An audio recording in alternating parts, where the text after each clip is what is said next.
around Rabaul.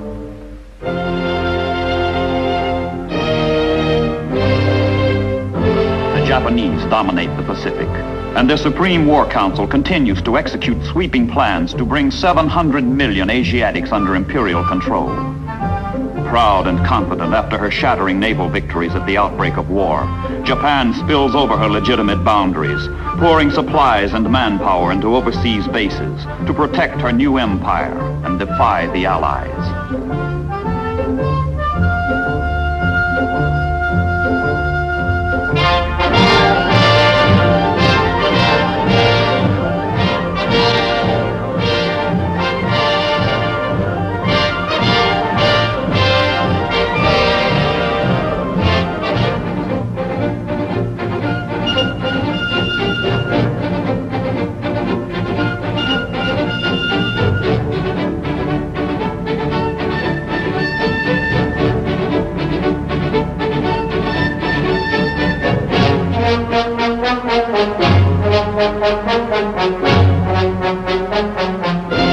All Japan is dedicated to Kodoha, the way of the emperor, Hirohito, son of heaven.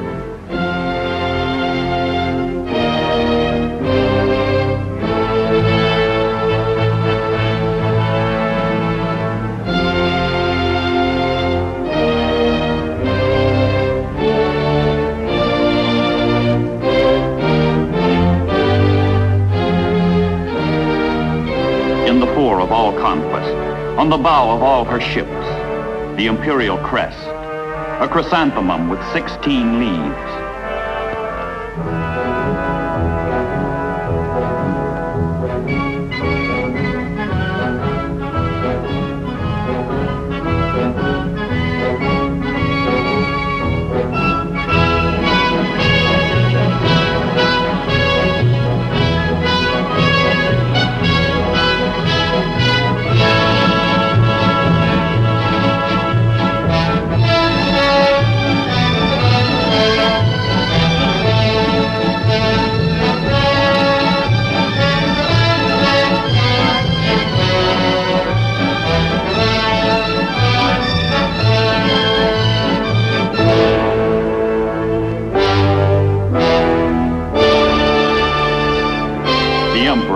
His magnificent fleet, which for months after Pearl Harbor wields undisputed rule over the greatest of oceans.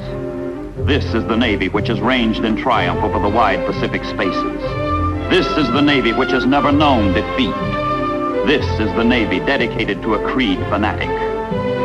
With tenacious and tireless spirit, we strive to reach superhuman skill and perfect fighting efficiency.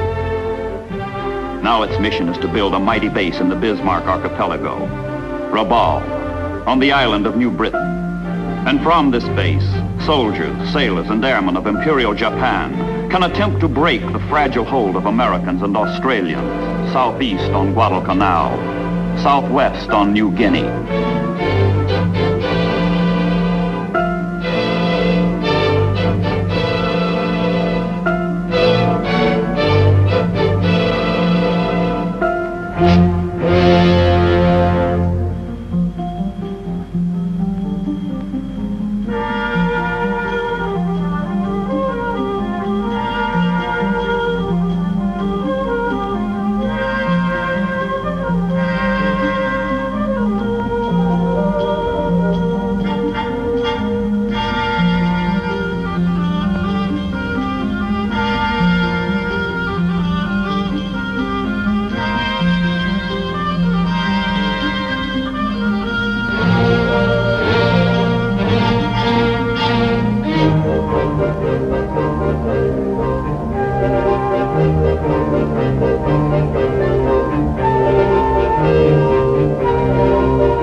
The harbor of Rabaul, base, arsenal, fortress, from which Japan seeks to control the South Pacific and clinch her hold on the Solomon Islands and New Guinea. Garrisoned with 80,000 troops, Rabaul is a springboard for conquest, a bulwark for defense. 5 new airfields are prepared to support the Imperial Japanese Navy.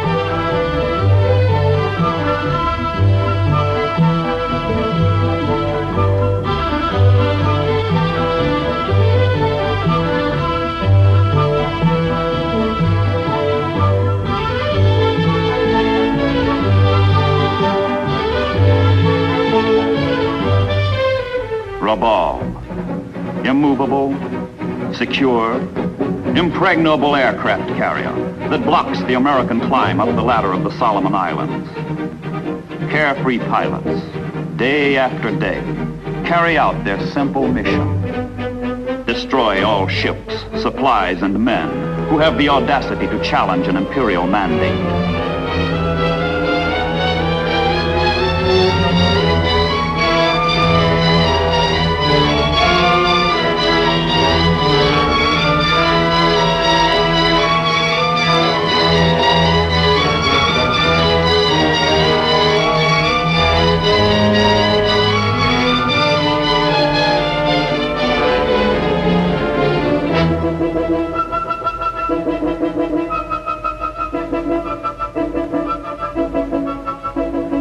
Rabaul's air and naval power sweeps out to dominate surrounding islands and waters.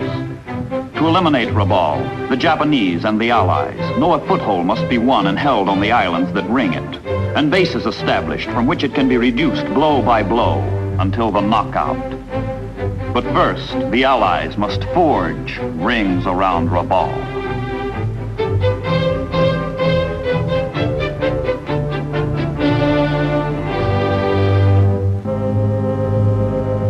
Rendova, another rung up the ladder of the Solomon Islands toward Rabaul. But Rendova is only a stepping stone across a narrow arm of water to Munda and its priceless airstrip. Munda was murder. Planned as a quick stroke of Allied strategy, it took 5 bitter weeks to capture. But it takes only 5 days for the United States Navy's fabulous construction battalions, the Seabees, to transform ruined Munda runways into an operational airfield.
Munda's first two, hacked out of the New Georgia rainforest where wild orchids flourish and cockatoos screech, where man struggles to exist and insects thrive. Another Allied airfield comes to life, and another bead is drawn on the target, Rabaul.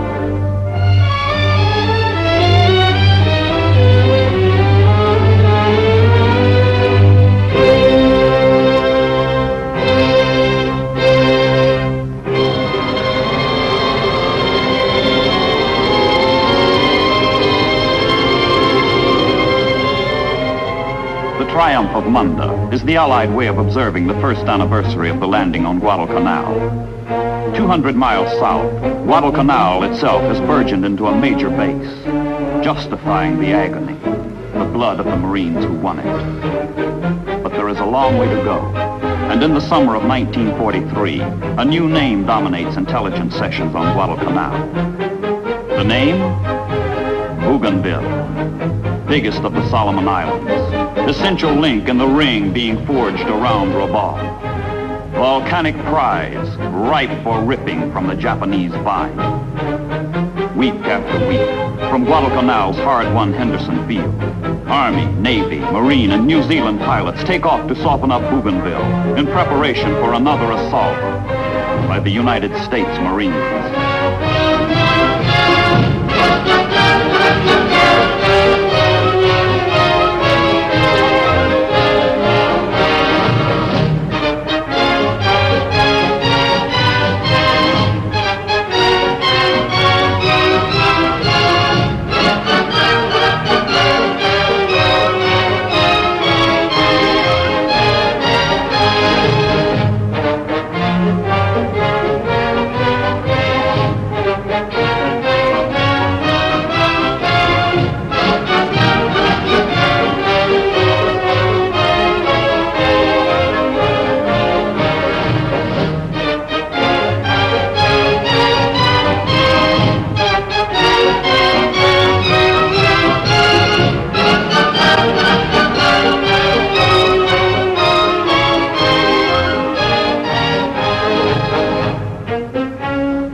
The invasion date is set. The landing beach is chosen. The command selected. Admiral Wilkinson and the 3rd Amphibious Force. Bougainville must be taken to provide a forward base from which fighter planes can escort the heavy bombers to Rabaul. The whole complex movement of men, ships, supplies has only one purpose: to advance and support war's newest weapon, the airplane. But before planes fly from Bougainville, the way must first be cleared by war's oldest ingredient, the foot soldier. The 3rd Marines take on the job.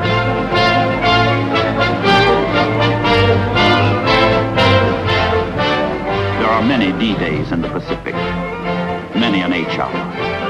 And yet with each comes a new sense of foreboding, of emptiness, of fear. As the opening salvos sound the notes of war's eternal theme, death.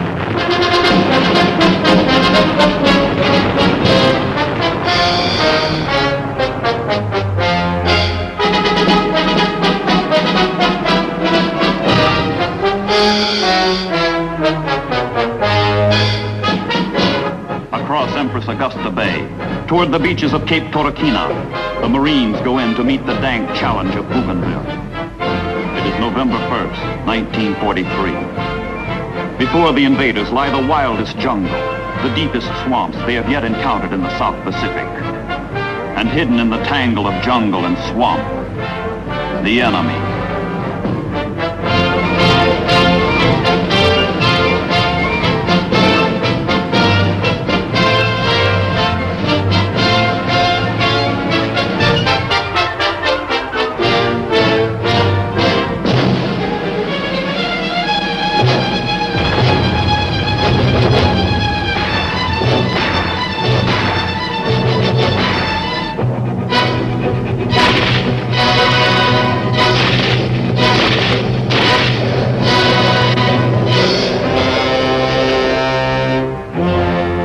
Marines have won, the Seabees take over. Hard on the heels of the riflemen come the engineers. What was a battlefield yesterday will be an airfield tomorrow.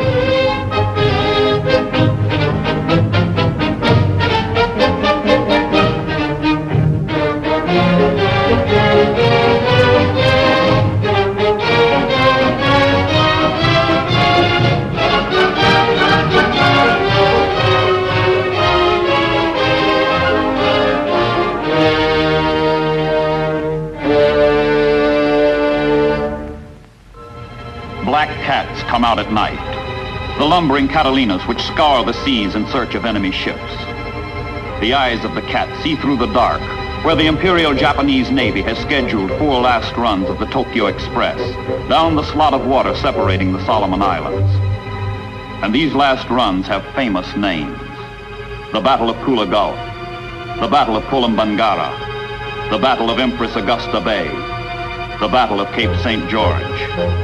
The call of the Black Cat is the call to battle.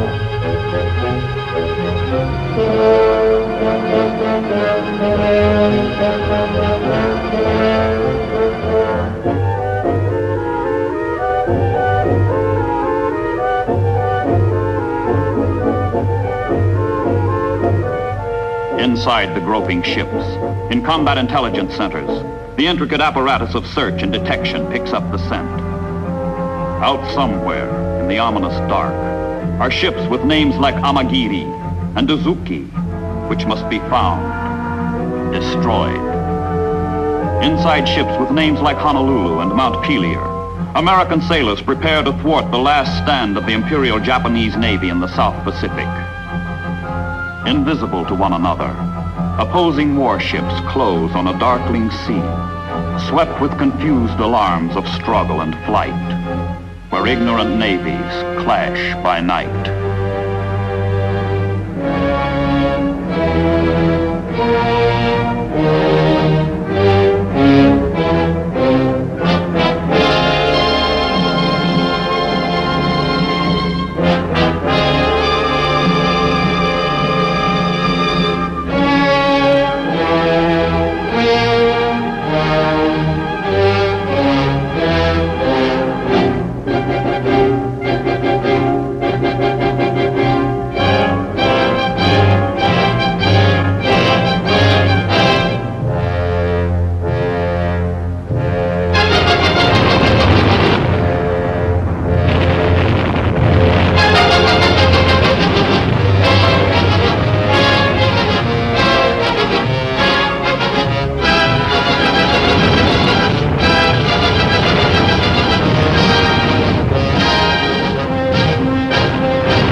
With its new Piva and Torquina airstrips, only 210 miles from Rabaul.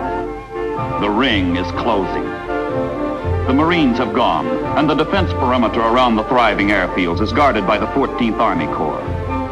Who cares what has happened to the 40,000 isolated Japanese elsewhere on the island? And off-duty life is not too bad. Just relax and take it easy.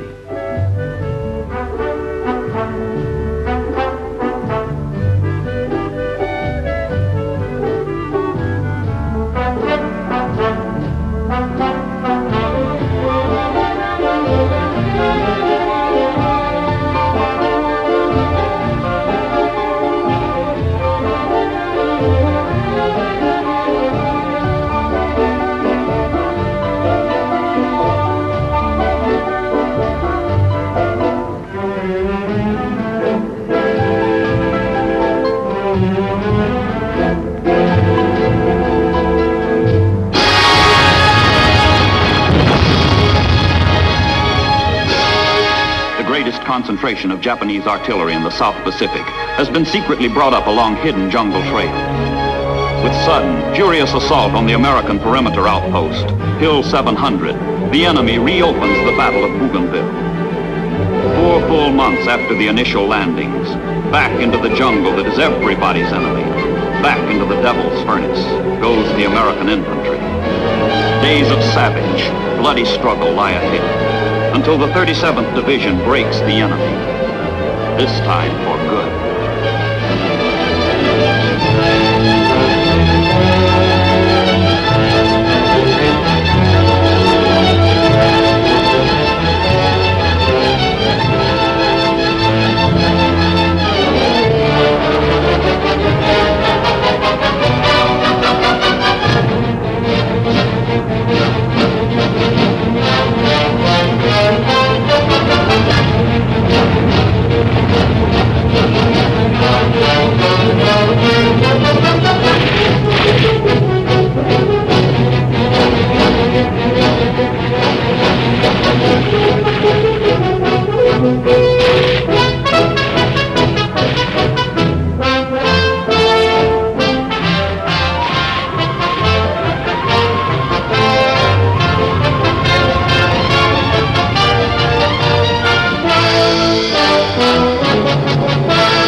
With final victory on Bougainville, other bases, other rings are forged around and around Rabaul.